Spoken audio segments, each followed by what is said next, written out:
The ultrasound monitor's blue glow filled the room as the doctor frowned, and my husband squeezed my hand a little too tightly. Still, I lay there calm, reminding myself this was supposed to be about our marriage and the baby we were trying for. As the machine hummed, my husband answered for me again, speaking like my body was a project we shared. While that same blue light stayed frozen on the screen, the doctor asked, "Why does your husband's chart list a vasectomy?" The same glow caught my husband's smile collapse, and I realized years of marriage jokes about my fertility were a cover. That's when I chose my verdict. I wouldn't defend myself. I'd let the truth end the marriage he built on a lie. Before we start, I'd love to hear where you're watching from. If you enjoy the story, please hit like, subscribe, and join our community. It really helps us grow. Mary Ann's dining room always smelled like lemon cleaner, sharp and sterile, as if every surface was scrubbed to perfection. The table was set like a magazine spread, white cloth, silverware aligned just so, and candles that flickered too brightly for real warmth. The whole place was polished, controlled, the way she liked it. But the air was always thin, like there was never enough space to breathe. I sat in my usual spot, between Grant and the empty chair nobody ever sat in. My hands were clasped tightly in my lap, my knees pressed together. Mary Ann, in her neat sweater and pearls, moved around the table like a queen inspecting her court, her eyes flicking over the plates and the glasses, ensuring everything was just right. Her smile, sweet but stiff, landed on me last. "Before we eat," she said, lifting her wine glass with a delicate clink that made everyone pause. "Some women give a family roots. Others just take up space." The words hung in the air like a weight, heavy and suffocating. I felt my throat tighten. I tried to swallow, but my body seemed to freeze.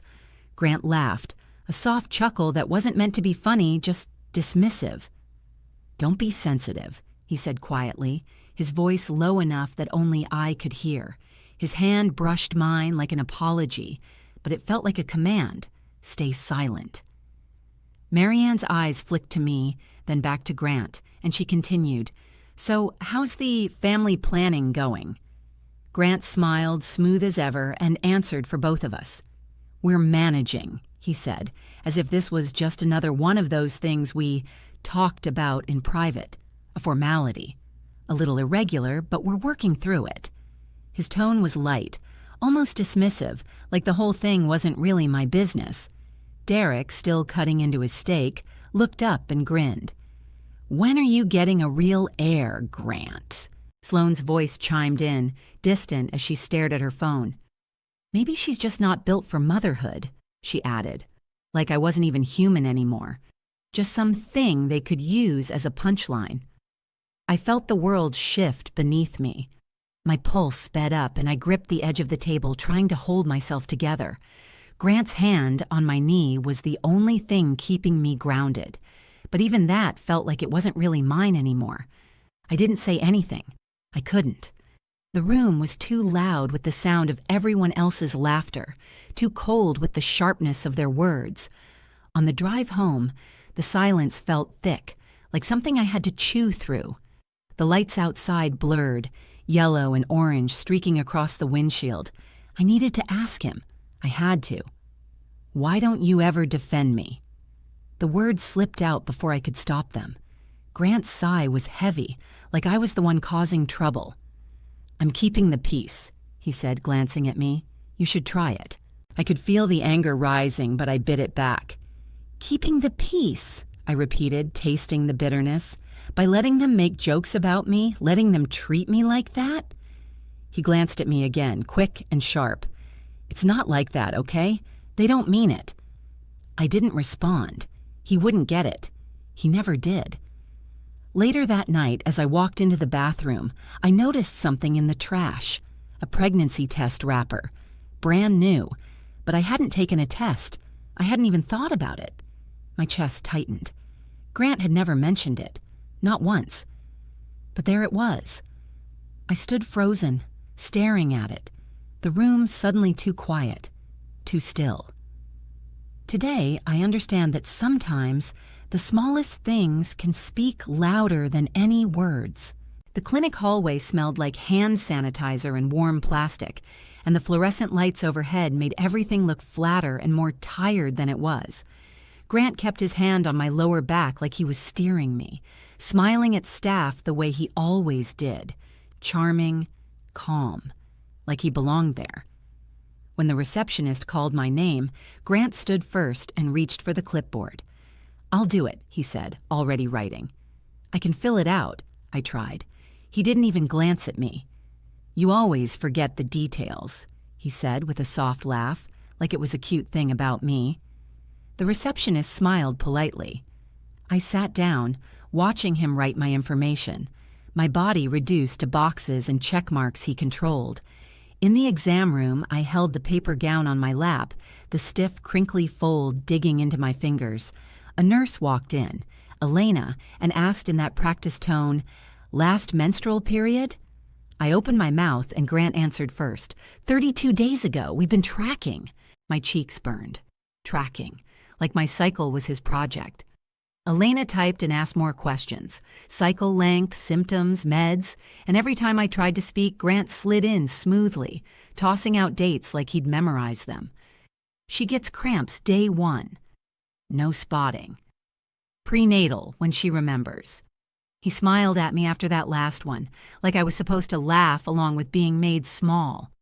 Elena stepped out to update the chart, and the door clicked shut. The room went quiet except for the crinkle of the exam table paper when I shifted.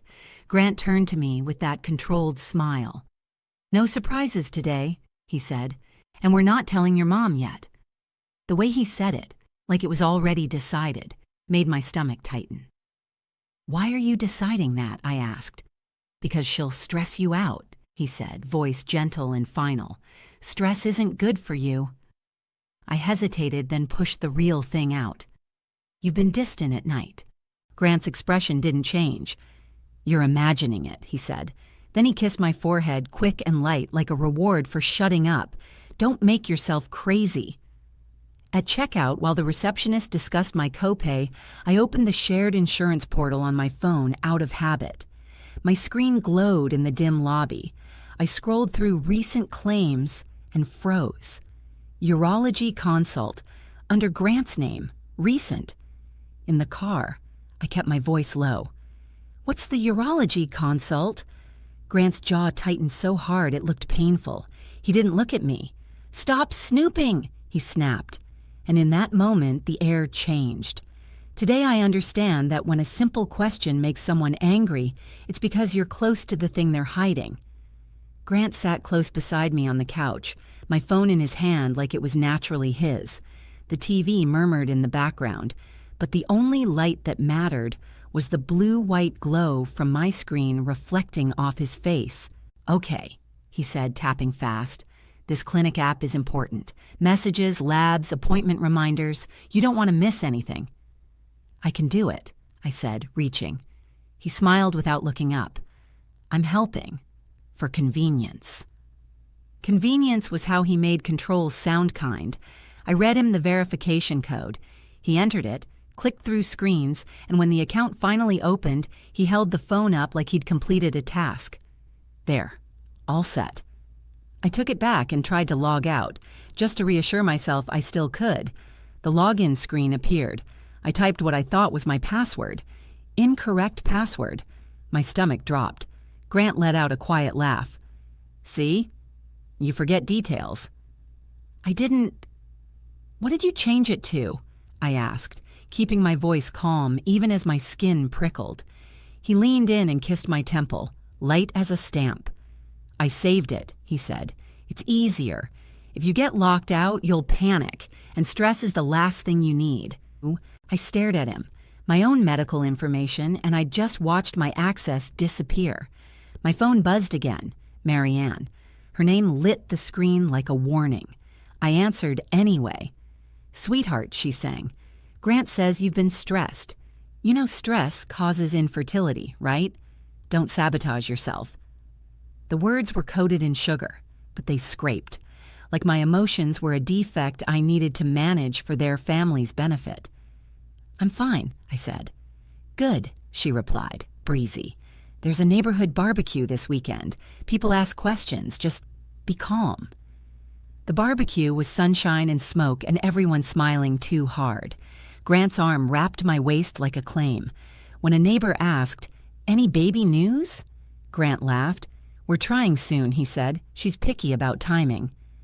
They chuckled like it was cute. My face stayed frozen in a polite smile while my insides shrank. Picky. Like I was the obstacle. Sloane appeared with her phone already recording. Marianne shoved tiny baby clothes into my hands. Soft cotton, pastel, humiliatingly small. "Just manifesting," she whispered, loud enough for the camera. I stood there holding the onesie while Sloane cooed, "Aw, look at her." And Grant kissed my cheek for the audience. That night, Grant set his phone face down on the counter and said, "Let's not obsess over babies." Then, like a final pinch, he added, "You're lucky I'm patient." I lay awake long after he fell asleep, staring at the ceiling shadows. At 2:11 a.m., my phone vibrated. The glow lit my hands. Ultrasound confirmation, today. 9:30 a.m. I hadn't scheduled it. I hadn't even been asked. Today I understand. When someone controls your access, they're not being helpful. They're practicing ownership. Grant drove like he was late to his own performance. The morning light was bright and unforgiving, flashing across the dashboard as we sped past sleepy storefronts. His fingers drummed the steering wheel, tap, tap, tap, like he was counting down, and his smile stayed glued on.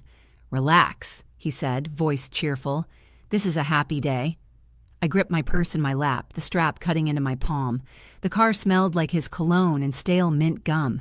Every time we hit a yellow light, he accelerated instead of slowing, like stopping would give me time to think.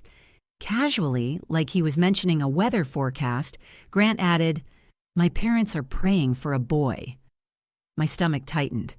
I turned toward him, but the words caught in my throat. He laughed when he saw my face. "Don't be dramatic," he said. "It's just legacy." Legacy. Like my body was a delivery system for their last name. The clinic parking lot came up fast. He parked, straightened the car in one sharp adjustment, and got out first, already walking half a step ahead of me. Inside, the air was cold and smelled like sanitizer. Fluorescent lights buzzed overhead, making the hallway feel more like an office than a place for new life. We sat in the waiting room. Plastic chairs, a fish tank bubbling softly, daytime TV murmuring in the corner. I had barely exhaled when the front door opened and I heard that familiar, bright voice. I wouldn't miss this for the world. Marianne stood there with a glossy gift bag, tissue paper puffed up like she was already celebrating. Her perfume hit me, floral and expensive, clinging to the air. She smiled at Grant first, then at me, like I was an accessory. Grant didn't look surprised. He didn't say, "Why are you here?" He just let it happen. My chest tightened. I leaned toward him and whispered, "I don't want her here." Without turning his head, Grant murmured back, "Don't embarrass me." Marianne pretended not to hear, but her eyes flicked toward us, and I saw the smallest satisfied curve at the corner of her mouth. She sat down like she belonged there, gift bag on her lap like a trophy. When the receptionist called my name, Grant stood immediately, before I even shifted forward. He moved toward the desk like the appointment belonged to him. I followed, feeling oddly behind in my own life, while Marianne rose too, ready to trail us like this was her moment. The ultrasound room was dim, washed in blue light from the monitor. The exam table paper crinkled under me. The gel was cold when it touched my skin, and I flinched. Dr. Patel's face was calm at first, routine, professional. He watched the screen, moved the probe slightly, nodded once. Then his expression changed. His brows drew together. His mouth tightened. He leaned closer to the monitor, and the air in the room seemed to still. My heart started beating too loud, and I realized I was holding my breath, waiting for him to speak. Today, I understand. Sometimes the first warning isn't a word. It's a doctor's face. The room was dim except for the ultrasound monitor, its blue glow washing over Dr. Patel's face and the crinkled paper beneath my thighs. The gel on my stomach felt cold, and I kept my hands folded tight at my sides like that could keep me from shaking. Dr. Patel asked gently, "When was your last menstrual period?" I opened my mouth, but Grant answered before a sound could leave me. 32 days, he said quickly. "We've been tracking." Dr. Patel nodded and kept his eyes on the screen. "And your cycles are usually regular," Grant cut in again, too confident. 28 to 30. She's had some stress, but nothing major." The familiar humiliation rose in me like heat. Being spoken over in my own body turned into a set of numbers he managed. I stared at the ceiling tiles and tried to remind myself I was allowed to talk. My throat still wouldn't cooperate. Dr. Patel shifted the probe, studied the monitor, then went still. The machine hummed. The silence felt heavy. He paused, eyes still on the screen, and said carefully, "Before we continue, your chart shows your husband had a vasectomy and a reversal consultation recently. Is that correct?" My head snapped toward Grant. For a split second, his face went blank. Then he let out one sharp, awkward laugh. "That can't be right," he said too loud. But the color drained from him. Not confusion, panic, like the lie had finally been pulled into the light. Dr. Patel stayed calm. "The record came through the shared medical system," he explained. "There's also an insurance pre-authorization connected to the consult. That's why it appears here." Elena, the nurse, quietly stepped closer to me, not touching, just present in a way that made my skin prickle. She watched Grant the way you watch a dog that's suddenly gone still. Grant tried to recover. "It was old," he said fast. "From before her. It's nothing, and the consult was private." His eyes flashed at me. "Don't do this here," he snapped under his breath, as if my shock was an act of betrayal. Dr. Patel set the probe down gently. "I'd like to speak with the patient alone for a moment," he said, firm but polite. "Routine safety questions." Grant's head jerked up. "No," he said immediately. "I'm her husband." Elena moved to the door and held it open with calm authority. "It's standard," she said evenly. Grant protested too hard, too fast, his voice tight, his smile gone. Then, with a harsh scrape of his chair, he stood. Before he left, he leaned close and whispered, "Don't say anything stupid." The door clicked shut. The quiet that followed felt like oxygen. Dr. Patel lowered his voice. "I need to ask you something honestly," he said. "Do you feel safe at home?" I stared at my trembling hands and realized the lie wasn't just about fertility. It was about the man I'd been shrinking myself around. Today, I understand. Sometimes the truth begins with one simple question. Dr. Patel didn't push me to speak faster than I could. He sat close enough to feel safe, not close enough to feel trapped, and his voice stayed steady while my world wobbled. "You have options," he said gently. "We can add privacy protections to your chart. We can document what happened today, your husband answering for you, refusing to step out at first. If you want, I can bring in our social worker. No pressure, just information." Information. Documentation. Resources. Words that sounded like they belonged to another woman's life, not mine. I stared at my hands on the paper sheet, trembling slightly, and tried to swallow the lump in my throat. Elena stood by the door, quiet and watchful. Dr. Patel explained how I could request messages go directly to me, how notes could reflect that I was spoken over, how patterns mattered, dates, screenshots, anything that proved control wasn't just a misunderstanding. Then Elena murmured, "They're waiting," and my stomach tightened. When I stepped into the hallway, Grant was already wearing his public smile, leaning against the wall like a supportive husband in a brochure. Marianne hovered nearby, phone in hand, eyes bright with impatience. My own phone buzzed. A text from Marianne flashed across my screen. "Don't ruin this for our family. No concern, no questions, just a command." Grant's smile didn't reach his eyes when he leaned in. "Everything good?" he asked, sweet enough for anyone passing. I nodded because I didn't trust my voice. In the parking lot, the sunlight felt too harsh. Grant waited until we were between cars before his tone turned sharp. "You're not going to tell anyone about my medical history," he hissed. "Grant," I started. He stepped closer, close enough for me to smell his mint gum. Then he flipped his tone like a switch, soft and patronizing. "Babe, you're emotional. People won't believe you." The words hit like a slap disguised as kindness. He opened my car door with perfect manners, then drove home in complete silence. No radio, no small talk, just the hum of tires and the ticking turn signal. Every red light felt like a pause in a sentence I wasn't allowed to finish. At home, he disappeared upstairs for a call. I went straight to the bathroom and locked the door, my hands shaking as I opened the insurance portal. The screen glowed in the dim light, making my face look pale and unfamiliar in the reflection. I scrolled and froze. VAS reversal pre-auth. Approved. Approved. Recent. With a clinic date that lined up exactly with a work trip Grant had sworn was real.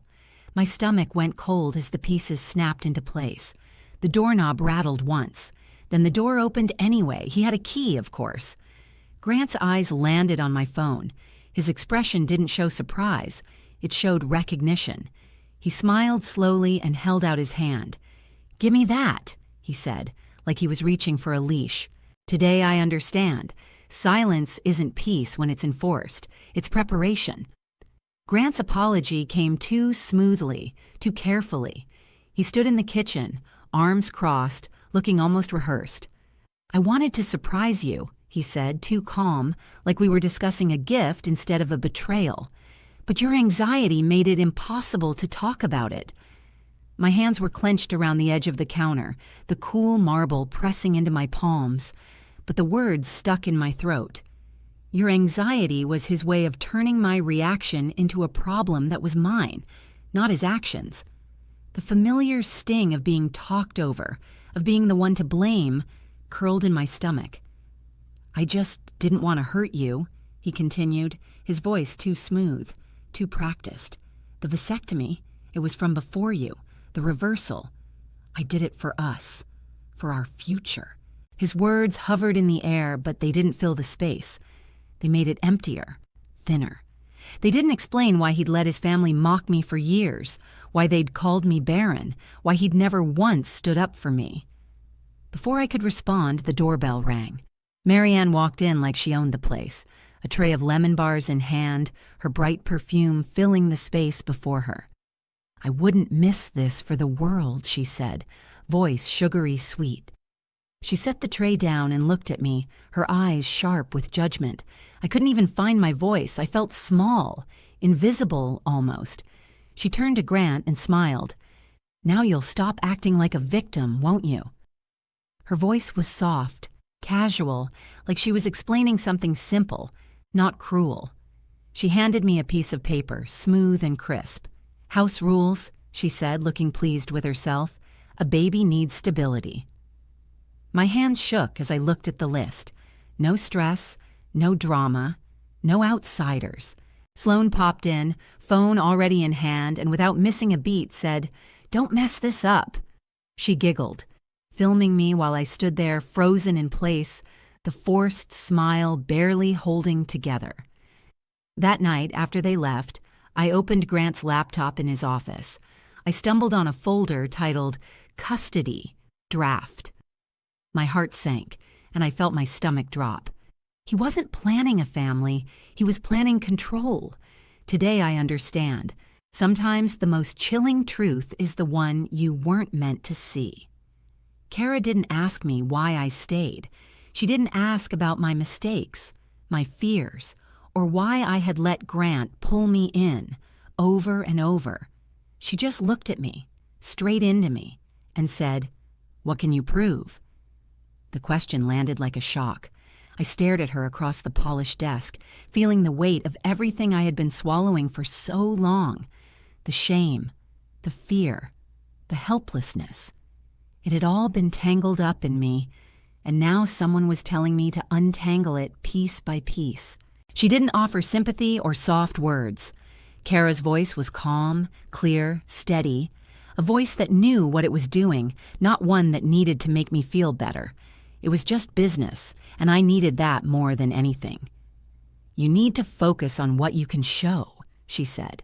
"Coercive control is insidious. It's not just physical. It's in the way he manipulates your access to information, your independence. It's in his ability to make you doubt yourself while making everyone else believe he's the good guy." Her eyes locked on mine. "We're not going to fight this out in public. No dramatic confrontations." Her words felt like a lifeline. So simple, so clinical. It made sense.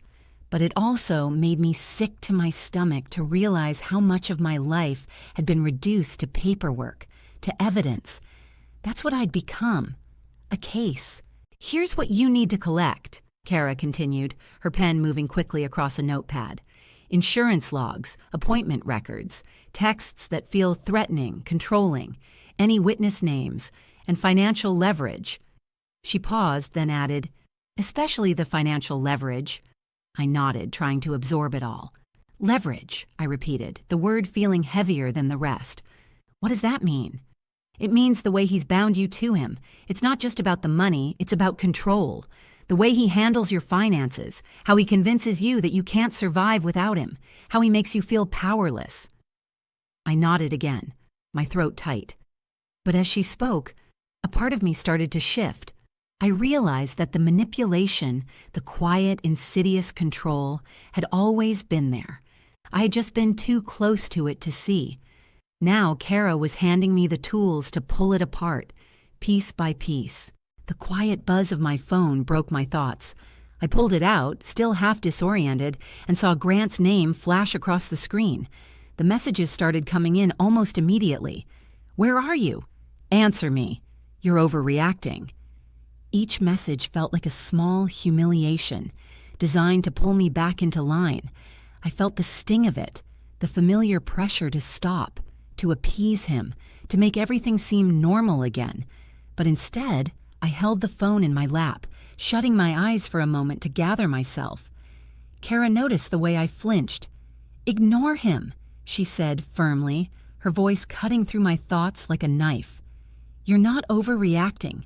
He's doing exactly what he's always done, trying to make you feel crazy, trying to pull you back in. Don't engage." I took a deep breath and tucked my phone back into my bag. The buzzing didn't stop, but I could feel a quiet resolve growing in me.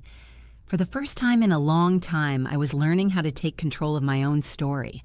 Kara went on, explaining how I could set up a protected email and secure storage for the documents I needed. "The timeline has to be clean," she told me. "Not messy. Don't argue with him. Don't get caught up in the drama. You need facts. We'll build the case step by step." I understood now.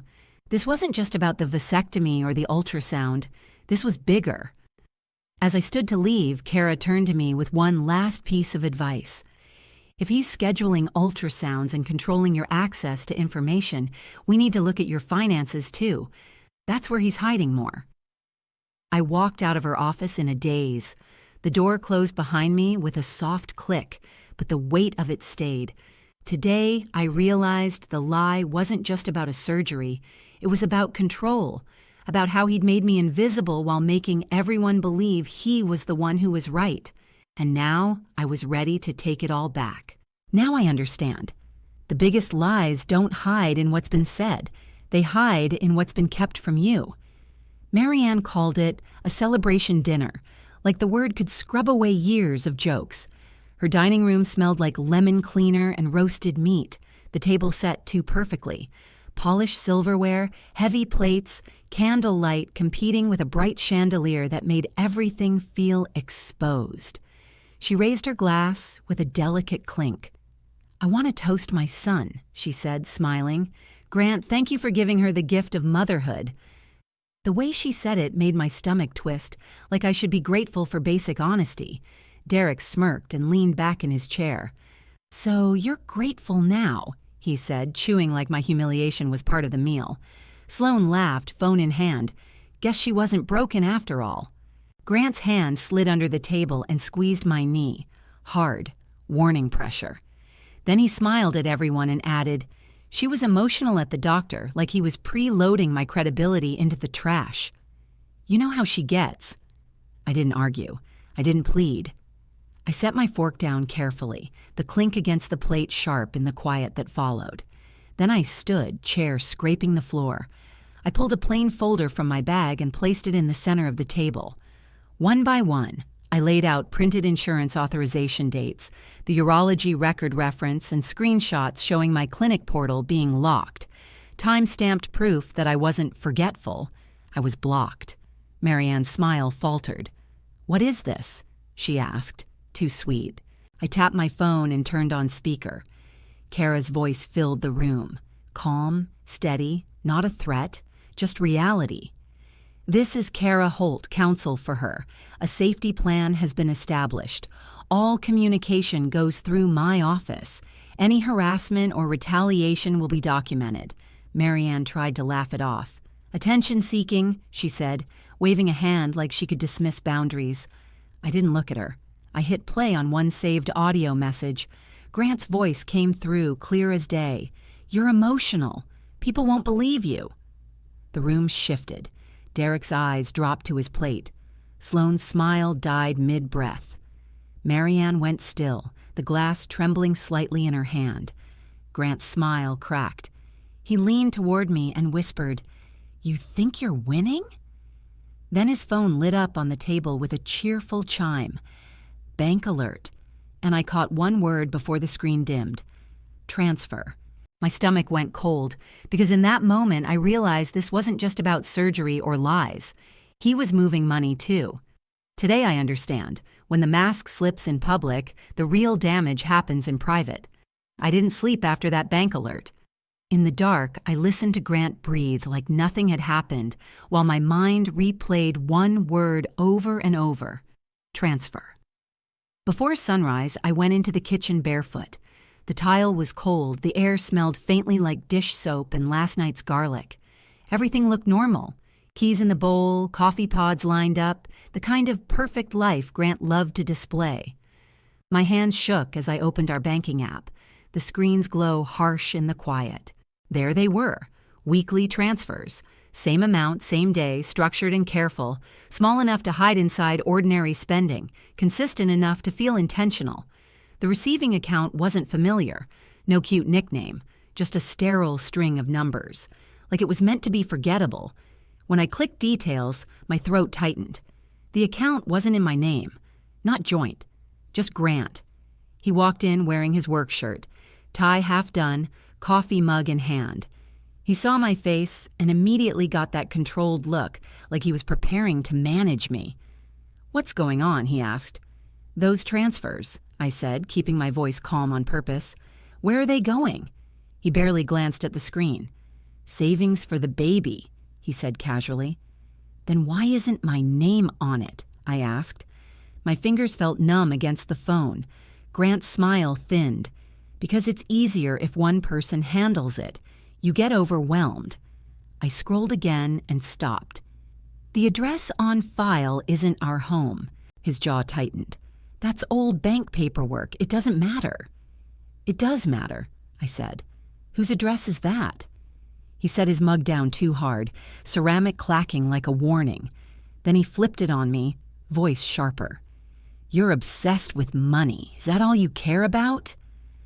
The insult hit like a slap. Gold digger without the word. My face burned, but I didn't look away. "I care about the truth," I said. He leaned in, lowering his voice like he was being kind. "You're spiraling," he murmured. "People won't believe you when you're like this."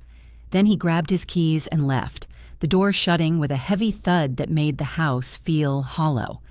In Kara's office later, the air smelled like printer toner and bitter coffee. She didn't gasp when I showed her screenshots. She just nodded. "We trace it," she said. "I'm bringing in a forensic accountant, Miles Chen." Miles was calm and precise. Within days, he flagged payments tied to the transfers, a private rental, paid monthly, for months, matching Grant's work trips. My stomach went cold. Then Marianne called, voice sweet as poison. "Don't destroy your child's family," she warned, like my silence was the only acceptable love. That night, Miles texted me one line. There's a second phone line on his accounts and a recurring pediatric bill. I stared at the words until my vision blurred. Today I understand. Money doesn't just buy things. It hides lives. Miles didn't call it cheating at first. He called it a pattern. I sat at my kitchen table with my laptop open, the afternoon light slanting through the blinds in pale stripes across the wood. The house was quiet except for the refrigerator cycling on and off, that steady hum that used to feel normal and now felt like a countdown. My phone buzzed once, then again, Miles sending updates in neat, unemotional sentences, like he was careful not to hand me panic. Small apartment lease, his message read. Active for months. Paid consistently. Address matches the account transfers. I stared at the words until my eyes burned. A lease meant keys, a couch, a bed, a second set of groceries, a second life that didn't include me. Another message, second phone line tied to Grant, usage spikes during work trips. Then the one that made my hands go cold, child-related expenses, pediatric billing, pharmacy, regular. I sat there with the taste of metal in my mouth, trying to picture it. A child, Grant buying tiny cough medicine, paying a pediatrician, signing forms, smiling at someone else the way he smiled at neighborhood barbecues, and all those years his family called me broken like it was entertainment. I didn't scream. I didn't throw anything. I just felt naive, like I'd been living inside a story he wrote for me, and I'd memorized my lines so well I never noticed the pages missing. When Grant came home that evening, I didn't confront him the way movies do, with rage and tears and a suitcase by the door. I tested him. That was what Kara had told me to do. Don't argue. Observe. Let him reveal himself. He walked in with his tie loosened and his phone already face down on the counter. The scent of his cologne hit the entryway. Clean, expensive, familiar. He kissed my cheek like routine and asked, "How was your day?" I kept my voice gentle, almost quiet. "Miles found an apartment lease in your name," I said, like I was asking about a forgotten subscription. "Why would you have an apartment?" Grant's smile didn't break. It sharpened. "Wow," he said softly, shaking his head like I disappointed him. "You're spiraling again." There it was, his favorite move, not an answer, a diagnosis. "I'm not spiraling," I said, still calm. "There's also a second phone line." He exhaled, amused, like I'd said something silly. "You're letting that lawyer poison you," he said. "You're pregnant. Your hormones are making you paranoid." "And the pediatric bill?" The words came out before I could stop them. For the first time, his eyes flashed, quick, angry. Then the mask slid back on. "You need help," he said, voice low. "This is unhealthy." I watched him in that moment and felt something in me settle. Not heartbreak, not confusion, clarity. He wasn't even trying to explain because explaining meant acknowledging I deserved the truth. The next morning, I sat in Kara's office under bright fluorescent lights that made everything feel exposed. She listened, took notes, and didn't look surprised. "We're filing temporary orders," she said. "Financial restraint so he can't move assets, exclusive use of the home if needed, and protections around your prenatal care access. He's already tried to control that."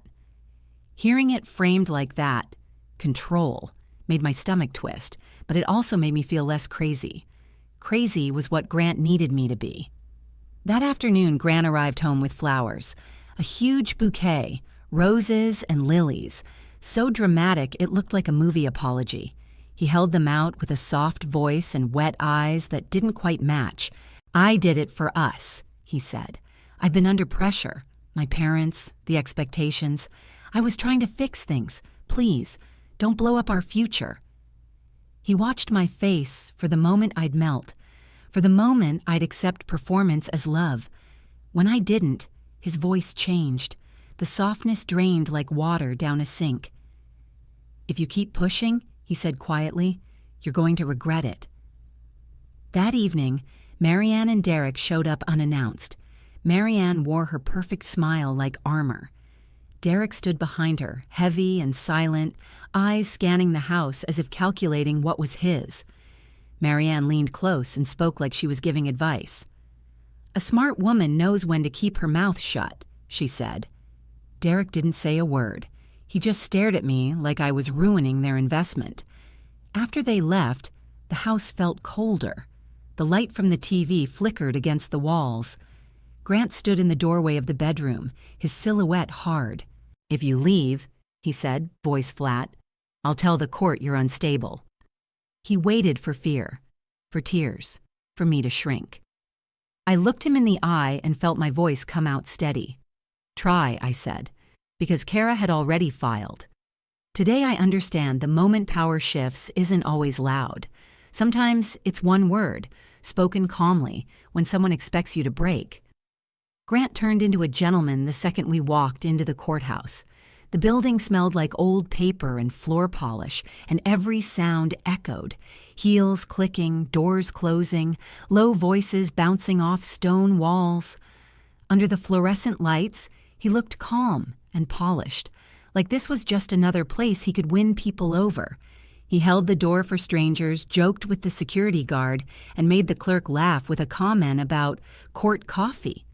Then, right before we entered the courtroom, he kissed my forehead, soft, public, perfectly timed. But he didn't look into my eyes, not once. The kiss felt like a prop, not affection.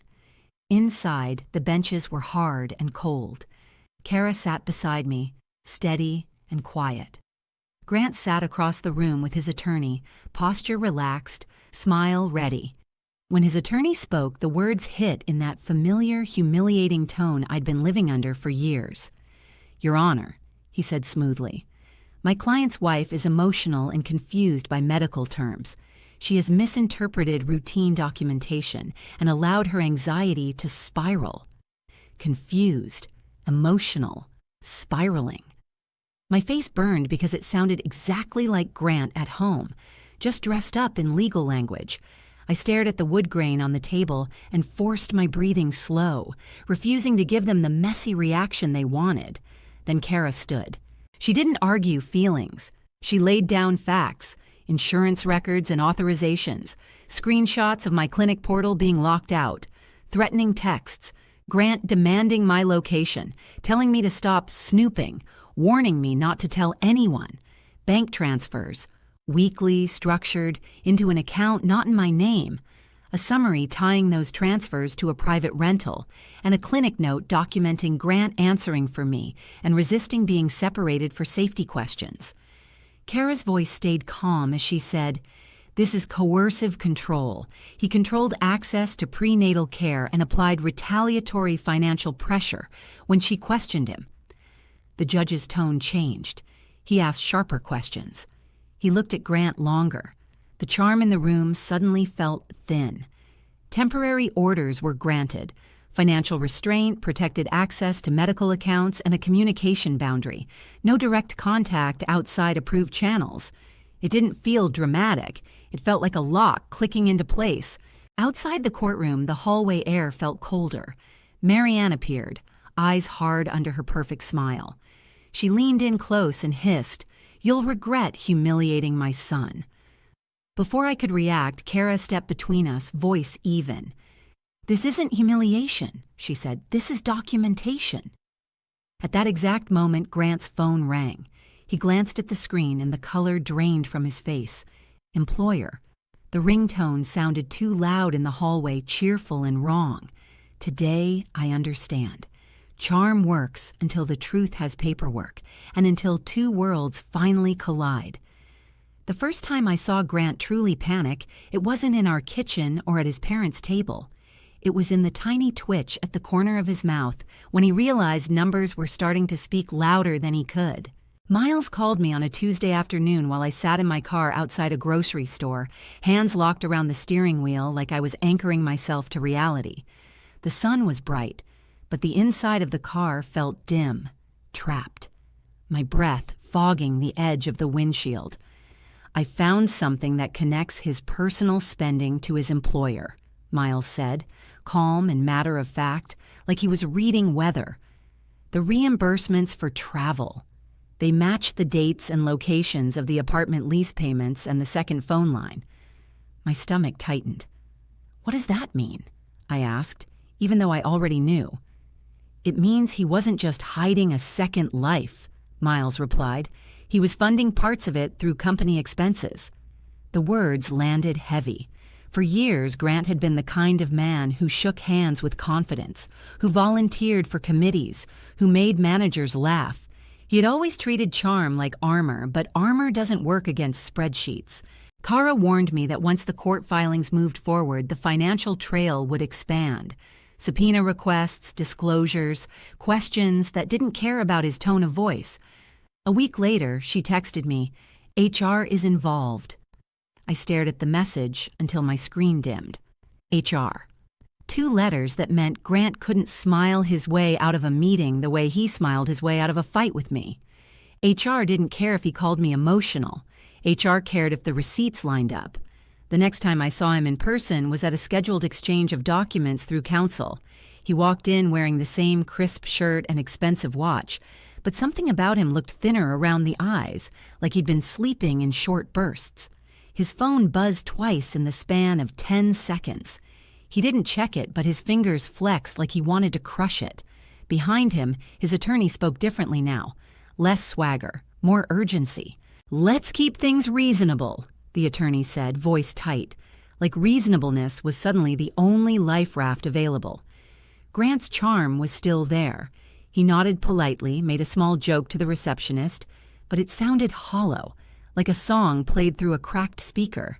Even he seemed to feel it. While his professional world cracked open, his private one started to rot. Miles didn't tell me her name. He didn't need to. He simply said, "The second household is unraveling. Once legal papers surfaced, the other party stopped cooperating. Payments are inconsistent now. There are signs of conflict."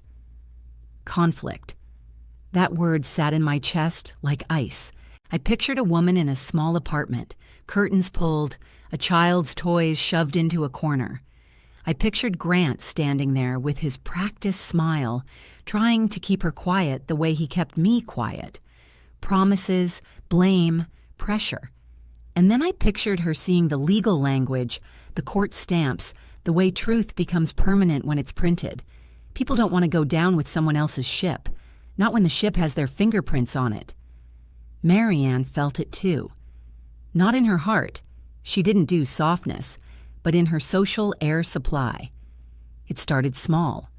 A church friend who used to hug her tightly now offered a quick wave and looked away.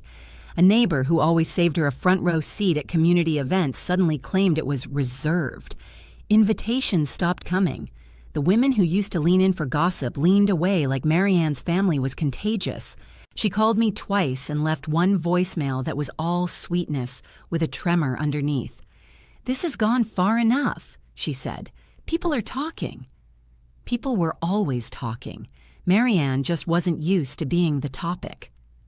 Grant's attorney pushed for settlement next, not because they wanted peace, because they wanted control back. The tone shifted from confident to careful.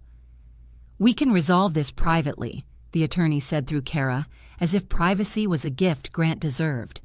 "No need to drag out proceedings." Kara's response was simple. "We proceed based on evidence and safety." Then came the court's stricter terms. After additional documentation of financial deception, the transfers, the rental, the second line, the overlap with reimbursements, Grant lost access to certain funds. The judge didn't lecture him. The judge limited him. And that was worse for Grant than being yelled at. It meant his favorite weapon, control, went blunt. The first time he realized it, he sent me a string of messages that swung wildly between apology and rage. "Please talk to me. You're destroying everything. I can fix this. You're doing this to punish me." I didn't respond. Kara told me not to. Silence wasn't surrender anymore. It was strategy. Days passed with a strange, tense quiet. The kind of quiet that isn't peace, just the pause before something tries to break through. Then, after midnight, my doorbell rang. I jolted awake, heart slamming. The house was dark, the kind of dark that makes corners feel alive. I crept to the window, careful not to make the floorboards complain. Streetlight spilled through the glass in a pale orange rectangle, and there he was on my porch. Grant. No suit, no polished smile. Just a wrinkled jacket, hair slightly out of place, eyes too wide. He looked like a man who had been running in circles and finally hit a wall. He knocked again, softer this time. Then he leaned close to the door, voice shaking. "Please," he said, "just talk to me." I stood with my hand hovering near the chain lock, my breath shallow. I could hear the faint buzz of the porch light. I could hear my own pulse in my ears. I could smell the clean laundry scent from my hallway mixed with the cold air seeping through the doorframe. He pressed his forehead against the wood like it was the only thing holding him up. "I'm not your enemy," he whispered, as if saying it could make it true. "You don't understand what you're doing." I almost laughed at that. I understood everything now. That was the problem. And in that moment, I realized this wasn't just a late-night plea. It was a test. This was the exact point where my dignity would either hold or break. Today I know karma doesn't always arrive like thunder. Sometimes it arrives like paperwork, like investigations, like doors that don't open when a man who used to own the room suddenly has to beg outside of it. Now I understand the hardest part of leaving isn't walking away. It's not reaching back when the person who hurt you finally sounds scared. I stood on the other side of my front door with my hand hovering near the deadbolt, not turning it. The porch light spilled a thin line under the threshold, and I could see the shadow of Grant's shoes shifting on the mat like he couldn't decide whether to kneel or pace. "Please," he said again, voice rough, "just open up. I need to talk to you." The air inside my house smelled like clean laundry and the chamomile tea I'd tried to drink before bed. My heartbeat felt loud in my ears. For a second, my body did what it had been trained to do, move toward fixing, soothing, smoothing. A part of me wanted to open the door just to end the scene, just to stop the shaking in his voice. But then I heard Dr. Patel's question in my head. "Do you feel safe at home?" And I remembered how safety felt like holding a boundary, even when my hands trembled. I leaned close to the door and spoke through it, keeping my voice calm on purpose. "Grant, you need to communicate through counsel." There was a pause, like he couldn't believe I'd said it out loud. "Are you kidding me?" he snapped, then immediately softened. No, I'm sorry, I'm falling apart." I closed my eyes. The switch was so fast it almost made me dizzy. "You don't have to do this," he pleaded. "We can fix it. I can explain everything. Just give me 5 minutes." I didn't answer. Silence was the only thing he couldn't twist. His voice hardened. "You're being cruel." Then it softened again, syrupy. "Babe, come on, you know me. You know I'm not a monster." I almost laughed, not because it was funny, because it was so familiar. He didn't want accountability. He wanted access. "Through counsel," I repeated, each word slow and steady like I was setting something heavy down. Grant exhaled sharply. "You're really going to let that lawyer ruin your life?" he said. "You're going to raise a baby in some tiny apartment just to prove a point." There it was. Blame dressed as concern. When I didn't respond, his tone dropped into something darker. "If you don't open this door, I'll tell everyone you're unstable," he said. "I'll tell the court you're refusing to cooperate." My stomach clenched, but I felt something else, too, a quiet, solid certainty. "Do what you need to do," I said through the door. "My attorney will respond." He went quiet. Then I heard him swallow, like he was forcing himself to stay calm. "Just, please," he whispered, smaller now.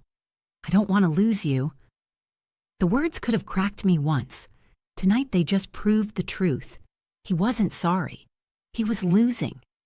When his footsteps finally retreated down the porch steps, the night air seemed to shift.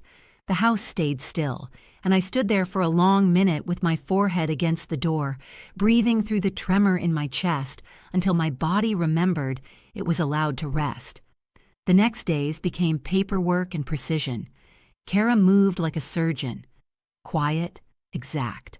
She negotiated terms that protected me and the baby, groundwork for a parenting plan, financial restitution, strict communication limits, penalties for violations.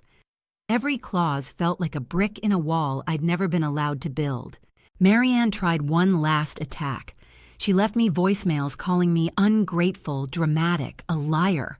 Her words were sharp, but they were also desperate, like she could still shame me back into silence. Kara didn't argue with her. She sent one written warning. Further harassment would be included in court filings. Marianne's calls stopped after that, like someone had finally taken the microphone away. I went back to Dr. Patel's office alone. The clinic smelled the same, sanitizer and clean paper, but it felt different without Grant's presence filling every corner. Elena greeted me at the front with a look that didn't ask questions. It simply said, "You're safe here." I made it through the appointment with my shoulders unclenched for the first time in months. Then, in the parking lot, I sat in my car and cried. Not from sadness, but from relief. Relief is its own kind of grief, the kind that arrives when you realize how long you've been holding your breath. 2 days later, Kara called. Her voice was calm, efficient. "The settlement is ready to sign," she said. I drove to her office with my hands steady on the wheel and my stomach in knots. The conference room was bright, the table smooth, the pen waiting like a final door handle. I stared at the signature line. My name looked small on the page compared to everything it represented. Signing meant ending the marriage I'd been trained to protect, trained to excuse, trained to carry, trained to keep quiet for. My hand hovered over the pen, and for a moment I felt every version of myself, the one who swallowed jokes at dinner tables, the one who smiled through recordings, the one who believed love meant enduring. Then I breathed in, slow and deep. Today I know closure isn't a conversation you beg for at midnight. It's a boundary you keep when your heart wants to backslide. Now I understand the bravest thing I did wasn't exposing him. It was choosing to leave without becoming like him. My new place didn't have marble countertops or a dining room that looked like it was waiting for company. It had a narrow hallway, a small living room with one big window, and floors that creaked in a way that felt honest instead of embarrassing. The first week, the air smelled like fresh paint and cardboard boxes and clean laundry drying on a rack by the heater. No lemon cleaner, no expensive candles trying to cover something rotten, just air. The light was softer here. In the late afternoon, it spilled across the walls in warm strips instead of the harsh, bright glare Marianne loved. Nobody performed in this space. Nobody watched me like a project. I could sit on the couch in old sweatpants, hair still damp from a shower, and the silence didn't feel like punishment. It felt like permission. The first time I went to a medical appointment alone again, I almost cried before I even reached the elevator. The clinic hallway smelled the same, sanitizer, plastic, a hint of coffee from the reception desk. But my body felt different walking through it. I didn't have Grant's hand on my back steering me. No one answered questions for me. No one joked about me forgetting details. When the nurse asked about my cycle, I answered. When the doctor asked if I'd been sleeping, I told the truth. When they offered me the tablet to sign in, I didn't hesitate like I was doing something wrong. It was so small, so normal, and it felt like a miracle to be treated like the owner of my own body. I learned things about myself that I'd never been allowed to notice. How my shoulders relaxed when no one was monitoring my reactions. How my appetite came back in quiet bursts.